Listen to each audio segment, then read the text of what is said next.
We already have a billionaire businessman in the White House, and it's not going so great. So no disrespect, nothing you're saying is resonating with me at all.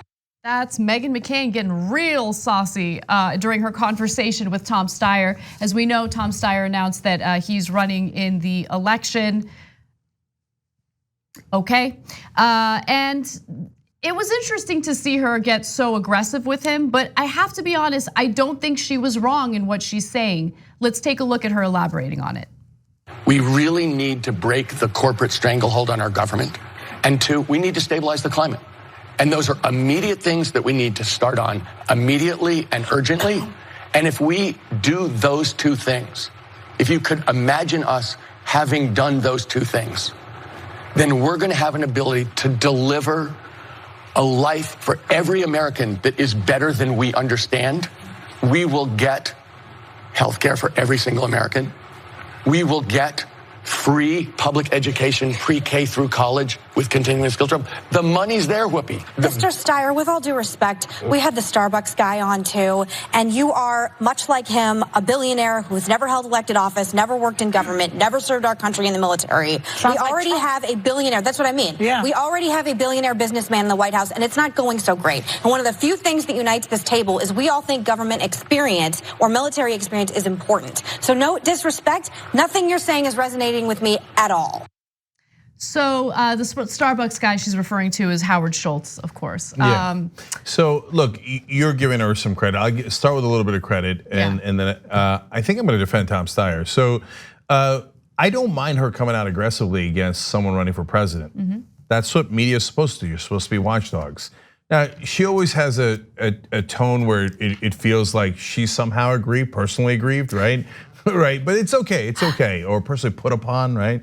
But hey, look, if you run for president, you got to be a grown up, and if people challenge you, they're going to challenge you, and you got to answer their questions. And so I don't mind her line of questioning or attack or anything along those lines. But everything Tom Steyer said made sense to me. So what did he really say, though? No, but I'm going to get to that. Mm-hmm. So first of all, we know that Tom Steyer's for impeachment. He did this massive campaign for impeachment. I agree. He talked about universal health care coverage. I agree. Obviously, devil's in the details, so I'd want to find out more. And I'm super happy to have him on. I'm happy to have every one running for president on to get to those details. But they got to be ready to answer all the questions, right? And he's also a huge advocate of fighting climate change. Mm-hmm. So I agree with that. But to me, the issue is the substance. I don't care about the superficial stuff. Like, he's a billionaire. Well, a lot of the media loves that. That's why they gave so much attention to Howard Schultz. Like, oh, it's a billionaire, come to save the day. Don't care, right? But I also don't hold it against him. If a billionaire has wonderful ideas and is gonna fight for the right things, great. You know why? Because I only care about policy. Mm-hmm. And so, and when she says, you don't even have a military record, and all of us agree you need government experience. No, I don't agree. Okay, so I think that's an interesting conversation to have, right? Because the other night, my husband asked me that. He's like, don't you think there should be some sort of rule where you can't run for president unless you've had some experience in Congress? And I was like, no, I think that's a bad idea. And he's like, why? Well, because the government should be by the people, for the people. So if you're a labor worker and you understand how politics works, you should be able to run. Why not? And so look, there are some restrictions, age restrictions, things like that. But I think your profession shouldn't get in the way of you trying to lead the country, right? You might be a wonderful leader who never spent any time in Congress. And I still think that way. However, I do think that it is important to understand how government really works, because you can propose the best policies, but you also need to understand political strategy and how you need to get these bills through Congress, right? If you don't understand all these minor details and rules within congressional proceedings, how are you gonna get it done? And I do think that there's value in having that experience. Yeah, look, one place where you can make a good argument on that side is Elizabeth Warren. How does she manage to get the Consumer Financial Protection Bureau created when she wasn't even in government? Now, that's both sides of the argument. She didn't have government experience, but damn did she prove that she can get things done, right? And now she has a world of government experience, which then she could combine to be more effective in getting things passed and executed, right?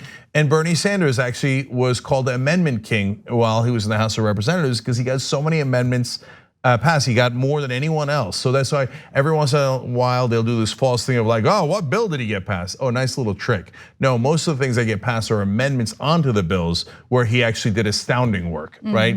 So now, since they both know how the government works in that regard, that does give them a little bit of an advantage. But I definitely would not want to limit our pool to politicians because they're more the exception than the rule. The rule is most of the politicians, honestly, in this country right now are systemically corrupt. And the main thing they know how to get done is take corporate donations and then do whatever the corporations ask them to do.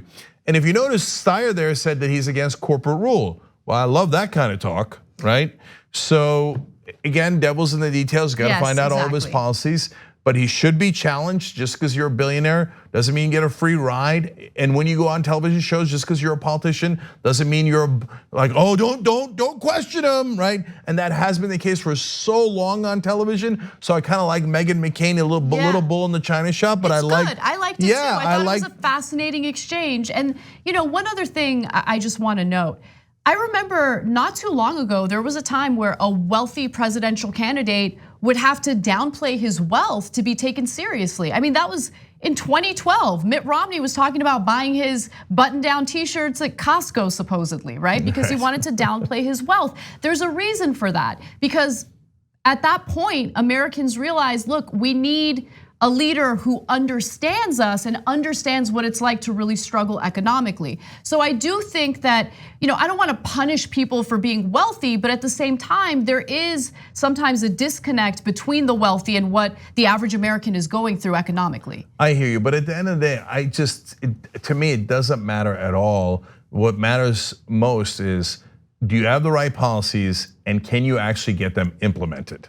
The TYT Plus app is now available on iOS and Android. Download to get more TYT content at tyt.com/app.